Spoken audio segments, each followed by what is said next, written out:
Headline: Dubai में हरा परचम लहराया, भारतीय सुरमाओं का गुरूर खाक में मिल गया। मुंजर कशी साहिब, आज दुबई का मैदान था, फाइनल का मार्का था और सामने रिवायती हरीफ इंडिया था। लेकिन आज पाकिस्तानी शाहीन क्रिकेट खेलने नहीं बल्कि तारीख रकम करने उतरे थे। 1. समीर मिन्हास, एक तूफान का नाम। अरे साहब, क्या बताऊं आपको, वो समीर मिन्हास का बुला था या कोई जादू की छड़ी। 172 रन्स की वो इनिंग्स, तौबा तौबा।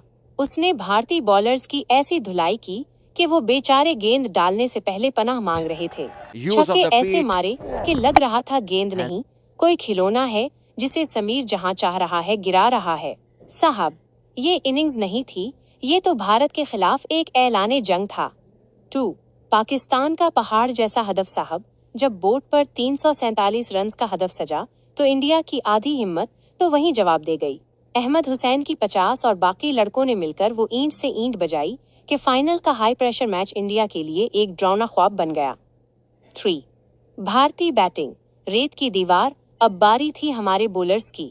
अरे साहब, 348 का पीछा करने वाले सूरमा ऐसे बिखरे जैसे रेत की दीवार। अली रजा और सुभान सियाम ने ऐसी आग अगली कि भारतीय बल्लेबाजों को पवेलियन जाने की जल्दी पड़ गई। पूरी टीम सिर्फ 131 रन्स पर ढेर। साहब, इसे हार नहीं कहते, इसे कहते हैं घर में घुसकर धूल चटाना। साहिब, याद रहे कि ये जीत आम नहीं है। 13 साल बाद पाकिस्तान ने एशिया कप का टाइटल अपने नाम किया है, और वो भी किसी के साथ बांट कर नहीं बल्कि तन तनहा कला जीत कर साबित किया कि इस खित्ते का असल सुल्तान कौन है।